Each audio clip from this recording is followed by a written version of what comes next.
Sungit na po ang panahon sa Metro Manila at iba pang mga lugar ng Pilipinas dahil sa Super Typhoon Rolly. Alinsunod po sa kautusan ng ating Presidente Rodrigo Roa Duterte, narito po tayo ngayon sa opisina at tanggapan ng National Disaster Risk Reduction and Management Council sa Camp Aguinaldo para sa isang live press briefing tungkol sa super bagyong Rolly. Alinsunod din po sa kautusan ng ating Presidente, naririto rin po ang mga miyembro ng gabinete na nangunguna po sa pagbibigay tulong sa lahat po ng ating mga kababayan na nasa lanta ng Super Typhoon Rolly. Ayon sa Severe Weather Bulletin ng Pag-asa, nag-second landfall si Rolly sa Tiwi, Albay kaninang pasado alas 7 ng umaga. Signal number 5 ngayon po sa Albay at Camarines Sur. Dito sa Metro Manila ay nasa signal number 4 po tayo. Makakasama natin po ngayon, Defense Secretary Delfin Lorenzana, DILG Secretary Eduardo Anyo, DSWD USEC Felicimo Bujongan, DOH Secretary Francisco Duque, Office of Civil Defense Administrator Ricardo Halad. Dahil unang tumama sa lupa si Rolly sa Bicol Region, makakausap rin natin via internet si Albay Governor Al Francis Bichara, Camarines Sur Governor Miguel Luis Villafuerte, Catanduanes Governor Joseph Cua. Para maprotektahan ang seguridad ng mga pasahero at airport personnel, isasara po ang lahat ng flight operations ng Ninoy Aquino International Airport ngayong araw, 1 ng Nobyembre, alas 10 ng umaga hanggang 2 ng Nobyembre, alas 10 ng umaga. Lahat ng NEA terminals ay mananatiling sarado sa loob ng 24 oras, kaya umaapila kami sa mga pasahero, huwag na pong pumunta sa mga airport. Samantala, inabesuhan naman po ang mga pasahero ng Clark International Airport na makipag-ugnayan sa kanilang mga airlines para sa posibleng delay o kanselasyon ng kanilang mga flight.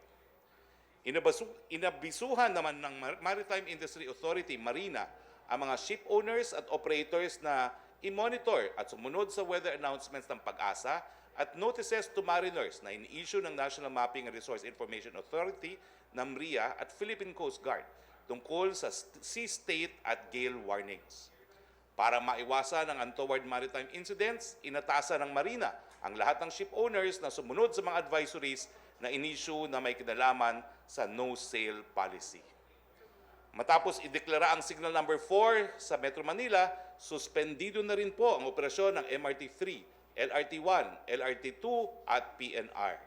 Tinapos na lamang nila ang paghahatid sa kanilang mga empleyado at mga pasaherong nasa tren at istasyon na sa kanilang mga destinasyon. Ayon naman po sa DTI, generally price and supply of basic necessities, ang prime commodities remain stable. Ang pakiusap po ng Presidente sa panahon po ngayon ng abirya, sana po bayanihan yung ating mga nagbebenta ng mga kailangan ng ating mga kababayan, sana naman po wag pagsamantalahan. Minomonitor ang mga ito ng DTI para siguraduhin na masusunod po ang suggested retail price. As of October 31, ang DSWD po ay merong stockpiles at standby funds na mahigit 884 million pesos. Kasama na po ang 260,164 na family food packs. Para pag-usapan ito ng mas detalyado, makakasama natin po ngayon si DSW USEC Bujongan. Umpisahan po natin with Secretary Lorenzana. Sec, inatasan po ng ating Presidente ang hukbong sandatahan at saka NDRRMC na gumawa ng mga hakbang para po sa mga lugar na dadaanan ni bagyong Super Typhoon Rolly. Kamusta na po ang ating mga responses on the ground? Secretary Delfin Lorenzana. Good morning, everyone. As Secretary Roque has said a while ago, Super Typhoon Rolly has made landfall this morning in Bato, Catanduanes at around 5 o'clock, and 2 hours later sa Tiwi, Albay na naman siya tumama. Ngayon ay nandun na siya sa Southern Luzon, traversing Camarines Sur, heading toward Southern Luzon that may affect siguro Calabarzon. Itong mga nakaraang araw, ang NDRRMC ay nag-umpisa ng maghanda para sa super typhoon na ito. Pagko-coordinate ng mga agencies ng national government as well as local government units situated in the typhoon track to ensure that our people will be taken out of harm's way. Kagabi po nagpunta ako rito sa NDRRMC at kinausap ko lahat yung mga regional directors ng OCD at tinanong sa kanila kung ano yung kanilang preparasyon at ako naman ay nagagalak at sila ay handa. Before that, I visited yung Armed Forces of the Philippines headquarters and to find out what's happening there o ano kanilang preparasyon. Ang sabi nila sa akin ay 2 days ago ay naka-red alert na yung lahat ng mga AFP units sa mga areas na dadaanan ng bagyo. Handa na yung mga tropa, yung mga equipment nila na tumulong kung kinakailangan. At this juncture, may I request Undersecretary Halad, the Executive Director of NDRRMC, to brief us on the current situation and ongoing preparations of the NDRRMC. Rick. Thank you, sir. Good morning, ladies and gentlemen. I will give a short update on the Super Typhoon Rolly.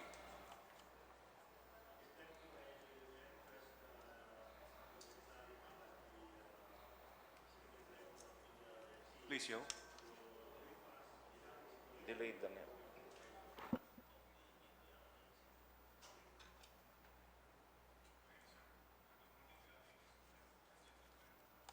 And this presentation will be based on this following outline. I will give a short situation overview, monitor the effects, and our preparedness measures.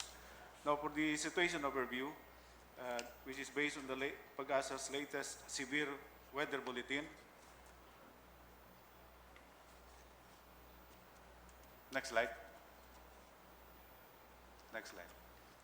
As of 5 o'clock this morning, the center of the eye of Super Typhoon Rolly made a second landfall over Tiwi, Albay. Following its first landfall in Bato, Catanduanes. And at 7 o'clock this morning, the center of the eye of Super Typhoon Rolly was located in the vicinity of Tiwi, Albay. Its strength is maximum sustained winds of 225 kilometers per hour near the center and gustiness of up to 310 kilometers per hour. And it is moving west-southwest direction at 25 kilometers per hour. It is forecast to exit the mainland Luzon landmass and emerge over the Philippine Sea tomorrow early morning. Now, the associated hazards brought by Super Typhoon Rolly.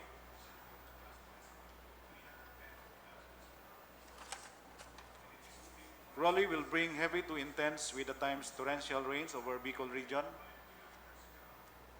Calabarzon, Metro Manila, Marinduque, Romblon, Mindoro provinces, Bataan, Bulacan, Aurora, Northern Samar, Eastern Samar, Biliran, and the eastern portions of mainland Cagayan and Isabela. Flooding, including flash floods, rain-induced landslides, and sediment-laden stream flows or lahar may occur during the heavy or prolonged rainfall, especially in areas that are highly or very highly susceptible to these hazards. Tropical cyclone signals number 1, 2, 3, 4, and 5 have been issued. There is a high risk of storm surge of more than 3 meters over the coastal areas of Catanduanes and Camarines Norte and the northern coastal areas of Quezon, including Polillo Islands and Camarines Sur. Shown in the slide are the breakdown of tropical cyclone wind signals issued from numbers 1 to 5, the regions covered, and the localities affected. These are available in Pag-asa Severe Weather Bulletin. At present, typhoon signal number 5 is raised over Region 5, specifically Albay and Camarines Sur, while typhoon signal number 4 was raised over Calabarzon, Mimaropa, and other parts of Region 5 and the National Capital Region. While typhoon signal number 3 was raised over Region 3 or Central Luzon, the remaining parts of Calabarzon and Mimaropa not covered under typhoon signal number 4 and parts of Region 8. And the rest that are still with typhoon signals are number 2 for Region 1, parts of Region 3, 4B, 5, 8, and CAR, and lastly, number 1, Regions 1, 2, 6, 7, 8, and CAR. And the detailed areas included in these typhoon signals are shown below. And these are the monitored effects as of now due to Super Typhoon Roque.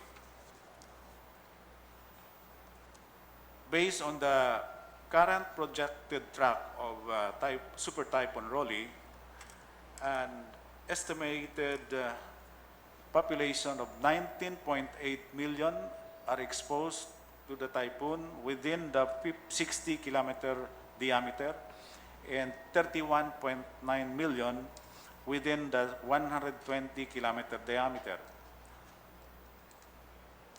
These are composed of 4.2 million households within the 60-kilometer diameter and 7.1 million households within the 120-kilometer diameter.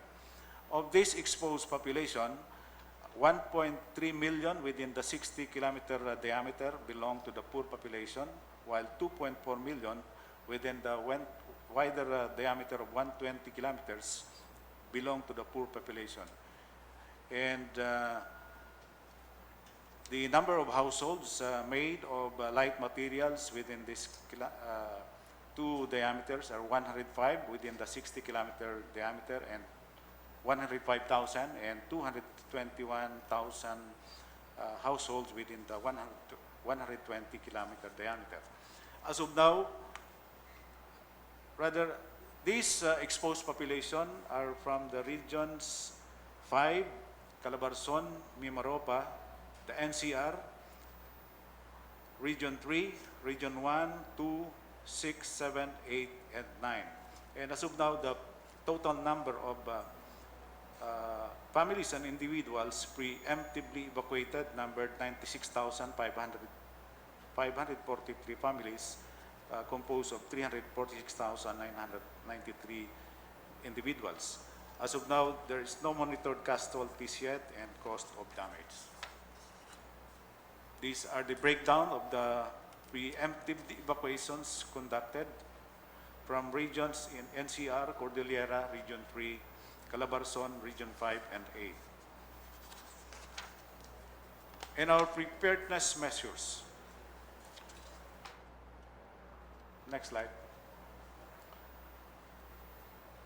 We made use of the Free Mobile Alert Act or Republic Act number 10639, and we were able to send out 26 emergency warning alert messages through our telcos, Globe and Smart. And these are the breakdown of those emergency alerts and warning messages. As I earlier mentioned, preemptive evacuation were carried out.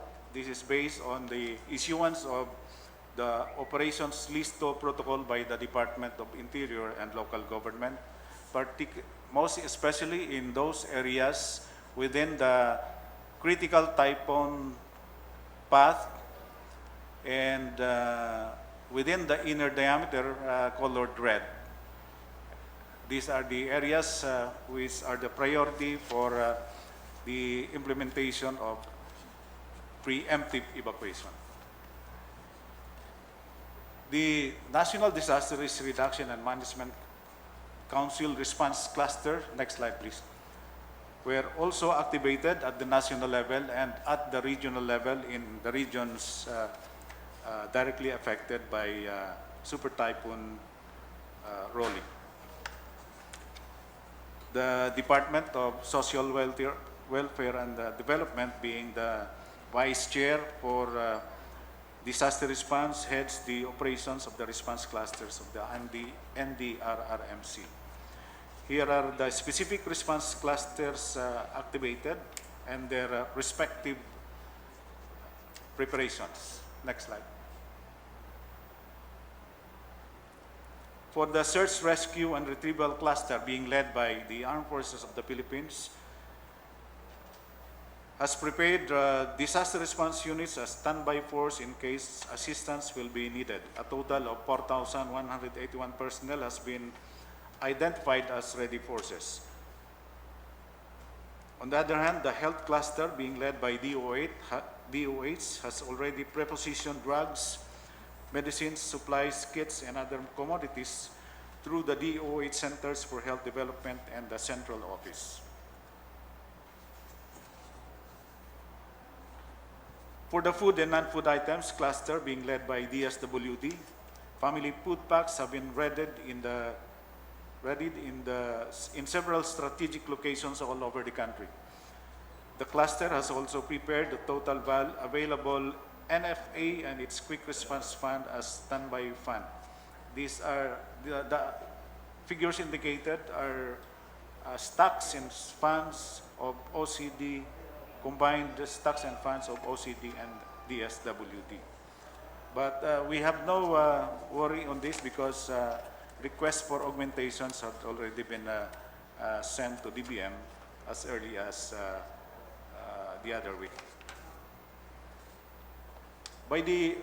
On the logistics cluster being led by OCD,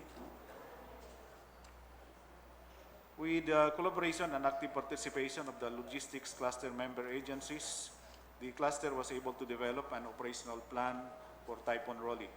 And through the plan, the following assets have been committed for use in support of the response cluster operations.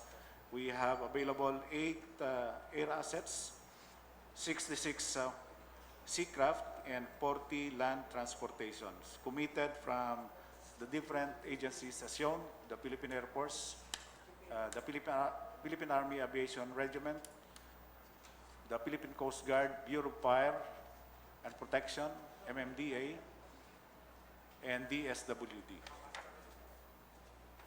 Still on the logistics cluster preparedness, shown is the identified main logistics hubs for the national response operations.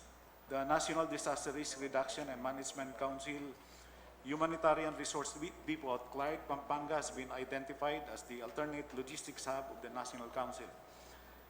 The cluster also identified the regional warehouses that can serve as satellite logistics hub for northern and southern Luzon. The said facilities will be used as storage facilities for forwarding food and non-food items in critical areas. These are in Region 2 warehouse, in the Regional Government Center in Tuguegarao City, in Clark, in Pasay, in Tacloban, in Legazpi City, as well as in Cebu City and Tacloban City. And these are the committed assets in case of the transportation of logistics and supplies from the warehouse identified. We have transportation assets committed by the PDRF, or Philippine Disaster Resilience Foundation, from the Northern Luzon Command of the Armed Forces of the Philippines, the DSWD, Southern Luzon Command of the AFP also from the World Food Program as shown, depending on the origin of the logistics or supplies to be transported. And in the case of power interruption, and of course we really have to immediately act on restoring those services and utilities, we have identified lead agencies who have committed to act on their task as lead agencies. For the power restoration, it is the DOE, as well as on the POL, or petrol, oil, and lubricants. For roads and bridges, it's the Department of Public Works and Highways, including for debris clearing. And for the water restoration, it will be led by LUA. For the network connection by DICT, and for toll and toll fees, port, damages rather, and extending toll fee exemptions for disaster response movements. It is the DOTR. We also have identified agencies that will contribute repacking teams, as shown. These are from the Armed Forces of the Philippines, the Bureau of Fire Protection, the Philippine Coast Guard, and the PNP. In the event we have to repack food supplies at the warehouse of DSWD in Pasay City. Other preparedness measures of the National Disaster Risk Reduction and Management Council and the lower councils in the region and the local level. We conducted a series of pre-disaster risk assessment meetings starting as last week.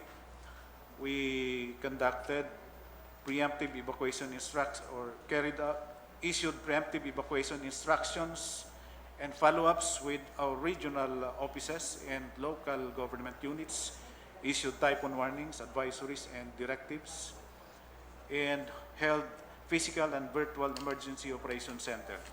I would like to also mention that hooked up in this press briefing are our regional offices and OCD from Region 5 all the way to Region 1, including our regional offices in the Visayas. And at the national level, the response cluster of the National Disaster Risk Reduction and Management Council is on standby, ready to act in the event of the need for augmentation of resources to the local government units affected by Super Typhoon Roque. This is the end of my presentation. Thank you and good morning. Maraming salamat, Yusek Halad. Joining us also is PNP Chief Cascolan. Welcome, sir. Ang kapulisan po, ang bumbero at ang mga lokal na pamahalaan po ay nasa ilalim po ng DILG. Kasama po natin ngayon si Secretary Anyo. Sec, ano pong mandato natin sa mga institusyon nito? Maraming salamat, Secretary. Unang-una pa lang, as early as August 28, ay nagpalabas na tayo through our regional offices ng mga advisories upang makipag-ugnayan sa ating mga LGUs para makapaghandang mabuti sa darating na super typhoon. Ang ating lahat ng provincial government, municipal at barangay ay nakapag-activate ng kanilang Emergency Operations Center at nakapag-issue rin ng ating mga probinsya ng memo na walang sailing at magkaroon na ng mga forced evacuation sa mga lugar na malalapit sa baybay at karagatan. Ang ating mga barangay na apektado ay umikot sa kanilang mga constituents upang magbandilyo. At ang mga pamilya naman ay katulad ng report ni Yusek Halad ay nagkaroon na tayo ng massive evacuation. At ang ating pulis at bumbero ay nakapaghanda ngayon at meron sila mga search and rescue teams na nakahanda na upang tumulong sa ating mga kababayan na nalalagay sa alanganin. Ang ating mga local chief executives ay nasa kanilang mga kanilang lugar at nagmo-monitor, nagsusupervise ng mga kaukulang aksyon. At nagpapasalamat tayo at kasama natin dito ang ating mga gobernador ng Bicol upang magbigay din sa kanilang update ng nangyayari sa kanilang mga lugar. So, nakapaghanda tayong mabuti sa pagdating nitong typhoon na ito. At sana ay kukonti lang ang casualty o sana ay zero casualty tayo. Maraming salamat. Secretary Anyo, kasama rin po natin siyempre ang kalihim ng Department of Health, Secretary Francisco Duque. Sir, mas komplikado ngayon ang sitwasyon sa mga evacuation centers dahil may COVID. Ano po ang ating instruction sa lahat ng health personnel natin? Magandang umaga po. Maraming salamat, Spokes Harry, Roque at mga kasama ko po na miyembro ng NDRRMC. Ang akin lang pong bibigyan din ay nakahanda po yung ating logistical support sa halagang 26.5 million. Halaga ng mga gamot, medical supplies, ang mga health kits, kasama po ang mga personal protective equipment at ating pong mga COVID-19 supplies ay naka-preposition po ito by the different Centers for Health Development. At sa kasalukuyan, meron din po tayong nakahandang 21.7 million worth of additional supplies and commodities. Andito po ito sa ating DOH Central Office Warehouse. At ang mga aksyon po na atin isinasagawa at paghahandang inilalatag ay sa DOH Central Office, nakataas po ang ating Code Blue Alert. Ang ibig po sabihin nito ay ang mga kalahati ng ating mga empleyado ay atin pong pinag-report sa Central Office at mga iba pa pong mga health facilities. Nagpadala po tayo ng mga weather alert memorandum to all centers for health development, kasama po ang BAR, Ministry of Health, at mga DOH retained hospitals patungkol po sa weather disturbance at activation of Code Alert and 24/7 Operation Center.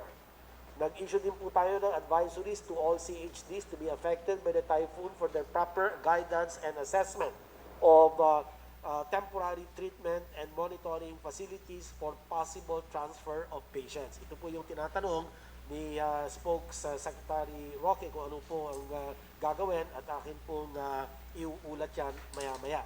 Inalertuhan po natin ng mga ospital na siguraduhin na ang kanilang mga functional generator sets at ang kanilang adequate critical life-saving equipment ay nakahanda. At patuloy po ang pagmamonitor ng atin napakamalakas na bagyo sa pamamagitan din ng ating DOST Pag-asa. At we have been attending emergency meetings for Typhoon Rolly via video conference. In fact, ang latest ko na pakikipag-usap ay 3 a.m. this morning with our Region 5 Center for Health Development. But after that, di na po ako makakonekta. At sa atin naman DOH regional offices ay sa Region 5 naka-code red alert. Ibig po sabihin nito ay lahat po ng ating mga empleyado hanggat sa kakayanin ay pinag-re-report po natin sa DOH, CHD at mga health facilities, lalo na po ang mga ospital at mga emergency room para po tumugon sa mga anuman emergency cases na pupunta sa ating pong mga health facilities. Naka-preposition ang ating mga gamot, ang mga PPEs at naka-alerto po ang provincial DOH offices at activated emergency operations center for Typhoon Rolly sa CHD 1, 2, CAR, 4A, 4B and Region and 5. At inalertuhan din natin ang provincial DOH offices na aktibong i-monitor at iulat ang mga insidente, ang mga disgrasya o ang mga napapahamak dahil dito sa bagyong ito at kanila pong tugunan ito ng sapat at maayos. At ang ating health emergency response teams naka-standby, ready for deployment at continuous coordination with concerned provincial DOH offices or PIDOHO, ang provincial health offices or PHOs, ang Office of the Civil Defense, ang Regional and Local Disaster Risk Reduction Management Council. Ngayon, para po sa ating mga temporary treatment and monitoring facilities, sa mga isolation at mga quarantine facilities, sa Region 5, ang mga pasyente ay atin pong at mga staff inilikas po sa Albay province at ito po ay dinala, inilipat po sa mga daycare centers, public schools, and evacuation centers. Sa NCR naman, ang mga pasyente at ang ating mga empleyado ng Ninoy Aquino Stadium, Rizal Memorial Coliseum, and Philinvest temporary treatment and monitoring facilities ay inilikas din po sa mga iba't ibang mga hotel at motel at mga isolation facilities within NCR. Ganoon din po sa Region 3, ang Philippine Arenas patients and human resource staff ay inilikas na rin sa mga hotel isolation quarantine facilities in the NCR. So, yun lang po as of this time ang ulat po mula sa Department of Health. Mag-iingat po tayong lahat. Siguraduhin po natin na malayo po tayo sa peligro at hanggang sa mga are, maghanda po tayo sa lahat ng panahon. Maraming salamat po sa ngalan ng DOH. Maraming salamat, DOH Secretary Roque. Kasama rin po natin ang DSWD Undersecretary Felicissimo Bujongan. Sir, meron tayong 800 million na available para sa ating disaster response. Paano na po natin to napamahagi doon sa mga iba't ibang lugar na nasalanta ng bagyo? Maraming salamat po, Sec. Harry. And isang maulan na umaga sa ating lahat. Ang inyo pong DSWD ay merong standby funds at stockpiles na worth 884 million na nasabi na kanina ni Sec. Harry. Ito po ay composed of 263 million pesos as standby funds. Ito po ay naipamahagi na natin, na front load na natin doon sa ating mga field offices. At 579 million worth of stockpiles. Ito po ay composed ng 115 million worth of family food packs. Ito po yung nakakartona, ready for distribution. And 180 million pesos worth na other food items. Ito yung hindi pa natin na-pack, pero nandoon na, naka-preposition na doon sa ating mga field offices. And we have 279 million worth of non-food items. It is composed of tents, mga laminated sacks, mga hygiene kits, family kits, sleeping kits, and kitchen kits. So all in all, we have 884 million ready for distribution. Ang atin pong quick response teams that we call Angels and Red Vest in the field offices and the central offices are now standby on call, ready to be fielded kung kailangan-kailangan. Ang kalihim po ng DSWD, Secretary Bautista, ay nagpupunta sa mga field offices upang tingnan ang kanilang paghahanda. As of now, we are ready to provide augmentations to the local government units. Maraming salamat po. Sa ating mga kasama sa media, sa Malacanang Press Corps at sa Defense Press Corps, wag po kayo mag-alala, 2 oras po tayo, mapagbibigyan po kayo ng pagkakataon para magtanong. Kasama rin po natin ang 3 local officials na nasalanta ng bagyo, si Albay Governor Arl Francis Bichara, si Quezon Governor Danilo Suarez, ang aking manong, at Santa Rosa Mayor Arlene Arcillas, ang liwanag sa nagaganap na bagyo. Pero bago po natin tawagin sila, siguro po ang mensahe ni PNP Chief Cascolan sa lahat ng ating kapulisan. Sir, the floor is yours. Isang maulan na umaga po para sa lahat. Ating pong nagkaroon po tayo ng meeting kahapon at ating pong pinag-usapan ang mga importante pong mga bagay na dapat po natin gawin para po sa ating preparasyon. Unang-una po, nakadeploy na po ang ating mga resources, mga tao po natin malapit sa areas of concern natin tulad ng Northern Luzon, at saka ang Southern Luzon. Ang NCRPO naman po ay umiikot ang Regional Director para tingnan po ang ating mga tauhan kung nasa pwesto na po sila. Ating pong hinihingi rin po ang mga impormasyon sa mga tao kung meron po silang maitutulong para mapuntahan po kaagad ng ating kapulisan. Ang PNP rin po natin ay nakapreparar para sa search and rescue. There will be forced evacuation po para sa lahat kung nakikita po ng kapulisan na delikado na po ang inyong lugar.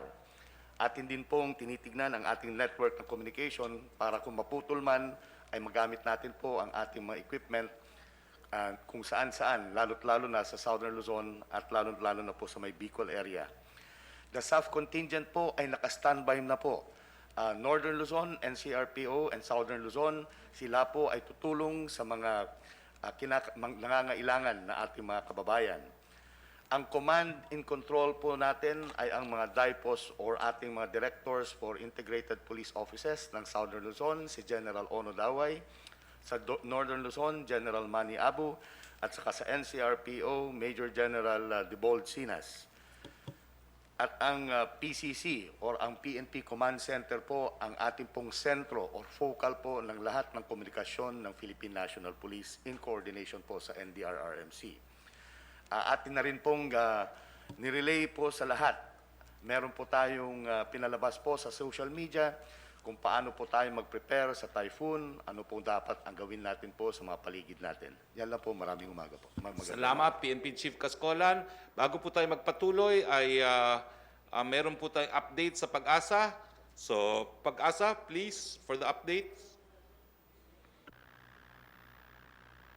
Bilang lahat at narito po yung update natin regarding dito sa bagyong si Rolly.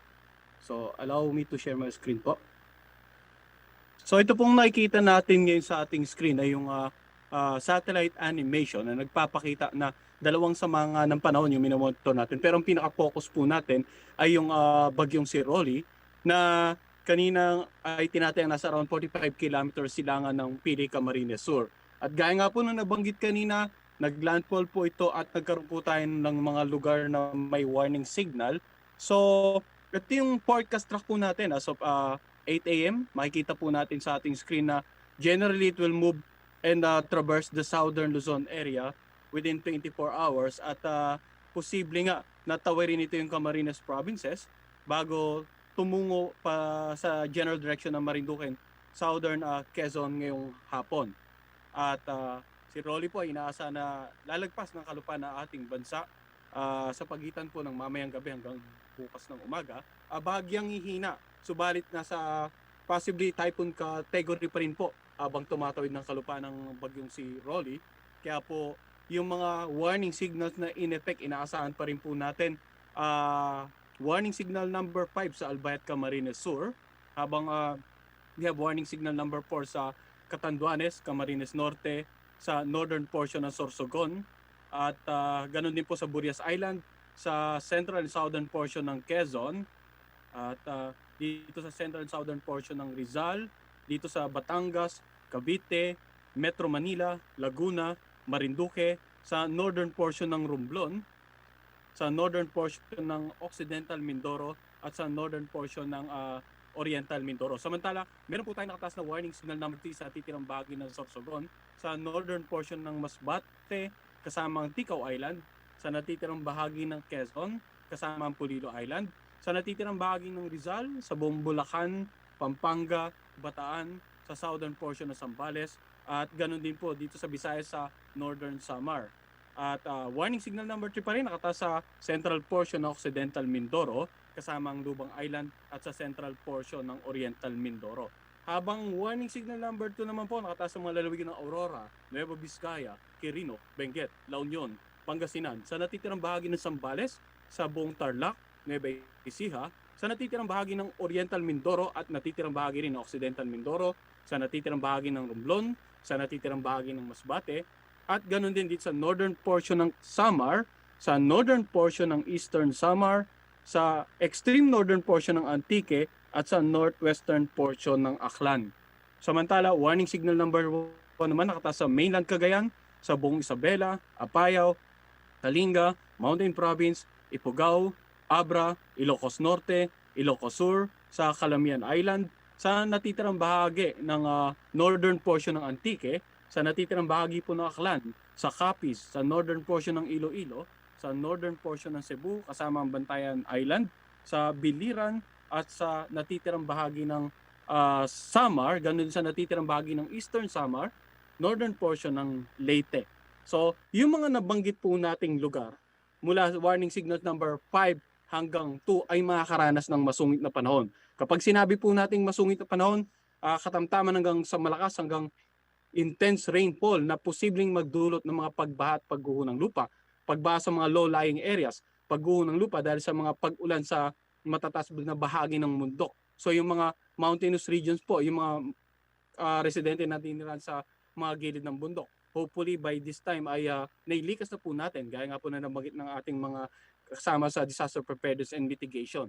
Yung malalakas na hangin naman, makakapagpatumba po ng malalaking poste ng kuryente, mga puno, pwedeng makasira ng mga bahay na gawa sa weak or light materials, at talagang delikado po lumabas ng bahay sa mga lugar na may warning signals number 5 hanggang 1 actually. So, patuloy po natin pinapayon lahat ng ating mga kababayan na stay indoors, makinig sa latest update ng Pag-asa, at patuloy na makipag-ugnayan sa kanilang lokal na pamahalaan at disaster risk reduction and management officials para sa mga disaster preparedness and mitigation. Habang nandito pa po ang bagyo at habang inaasahan pa rin natin tumawid nga ng kalupaan ng ating bansa within 24 hours. Ngayon, yung mga lugar po na malapit sa mata ng bagyo, asahan natin na talagang makakaranas, yung nasa tatama ng eye wall, yung mga direct hit ng eye wall, ay talagang makakaranas ng matinding malalakas na hangin hanggang sa napakalakas na pag-ulan. Ito po yung mga ilang areas na inaasahan natin na posibleng makaranas po or mahagip talaga ng eye wall, yung Catanduanes, Camarines Norte, Camarines Sur, Albay, yung hilagang bahagi ng Sorsogon, Burias Island, Marinduque, yung central at southern portion ng Quezon, Laguna, yung eastern portion ng Batangas. Ito pong mga nabanggit natin ay particularly inaasahan na makakaranas ng napakadelikadong sitwasyon dahil inaasahan direct hit nung eye wall nitong bagyong si Rolly. Sa mga pag-ulan naman, asahan pa rin natin yung malalakas na pag-ulan sa Kabikulan, Calabarzon, Metro Manila, Marinduque, Romblon, Mindoro, Bataan, Bulacan, Aurora, Northern Samar, Samar, Eastern Samar, sa Biliran at sa eastern portion ng mainland Cagayan at Isabela. At katamtaman naman hanggang sa malakas sa pag-ulan, inaasahan sa Cordillera Administrative Region, ganun din po sa Leyte, sa natitirang bahagi ng mainland Cagayan at sa gitnang Luzon. Habang mahina naman hanggang sa katamtaman, paminsan-minsan may kalakasang pag-ulan. Asahan sa Caraga, Northern Mindanao, Zamboanga Peninsula at sa natitirang bahagi ng Luzon at Visayas. Now, ulitin po natin, gaya ng binanggit natin kanina, yung mga malalakas sa pag-ulan, yung mga lugar na may warning signal, posibleng makaranas po ng mga pagbaha, low-lying areas, mga pagguho ng lupa, lalo na yung mga lugar na malapit sa gilid ng bundok. Kaya maging alerto po yung mga kababayan natin sa mga updates ng pag-asa at yun nga sa mga ating day-to-day or 3-hourly weather update na ipapalabas ng pag-asa dahil nga po meron tayong existing warning signal at inaasahan nga natatawid nga ng kalupaan ng ating bansa itong bagyong si Rolly. Yung malalakas na hangin, gaya nga na nabanggit ka natin kanina, particular na po sa mga lugar na may warning signals number 5, 4, 3 at 2 ay pwede ngang makapagpatumba ng mga poste ng kuryente, ng mga puno, makasira ng mga bahay na gawa sa mga lumang materyales. Kaya nga po, pinapayan lahat to stay indoors. Habang dito naman sa lugar na may warning signal number 1 ay inaasahan natin na katamtaman hanggang sa kumisay malalakas na hangin talaga yung pwede nating maranasan. Yung storm surge naman po, yung mga coastal areas natin, inaasahan na posibleng umabot na around 3 meters yung storm surge height dito sa coastal areas ng Catanduanes at Camarines Norte at sa northern coastal areas po ng Quezon kasama ang Pulilo Island at Camarines Sur. Now, pwede rin makaranas ng pagtaas ng pag-alon yung ilang areas gaya ng Metro Manila, Cavite, Bulacan, Pampanga, Bataan at yung southeastern coastal area of Batangas. Yung nakaharap po sa Tayabas Bay, no? Kaya as early as 3 days before ay pinapayon nga natin na yung coordination with the local government. Hopefully mga coastal areas po sa nabanggit nating lalawigan ay na-move na ito higher grounds or at least they have already implemented some safety measures para maiwasan po yung peligro na dala ng matataas na pag-alon ng paparating nga na bagyo. Inaasahan din na posibleng magkaroon although moderate to high risk storm surge sa ilang coastal area surrounding the Laguna de Bay and Taal Lake. So yung mga large bodies of water na nakapaloob po sa kalupaan ay posibleng makaranas ng mga matataas na pag-alon, dala nga ng mababang atmospheric pressure ng bagyo at yung malalakas na hangin na dala po ng bagyo. Inaasahan din na yung mga pag-alon at saka breaking waves posibleng makadulot ng life-threatening and damaging coastal inundation. So yung mga pag-aalon po natin pwedeng talagang mag-advance into some of the coastal communities. At asahan po nila na every 3 hours magbibigay po tayo ng update sa ating mga kababayan. Ang susunod po nating update ay papalabas naman po natin mamayang alas 11 ng umaga. At yan po muna ang latest mula dito sa Pag-asa. Magandang araw po sa kanila at stay safe po tayo. Thank you, Chris Perez ng Pag-asa. Bago po tayo magpatuloy, I will turn over the floor kay Yusek Roque para po sa ilang mga update sa ating mga reporters on the ground. Opo, Secretary Roque at sa ating mga bisita po, magandang umaga po. So, ito lamang po ang aming ihahatid muna dahil inaayos po natin yung ating linya ng komunikasyon dito sa television, dyan sa bahagi po ng NDRRMC.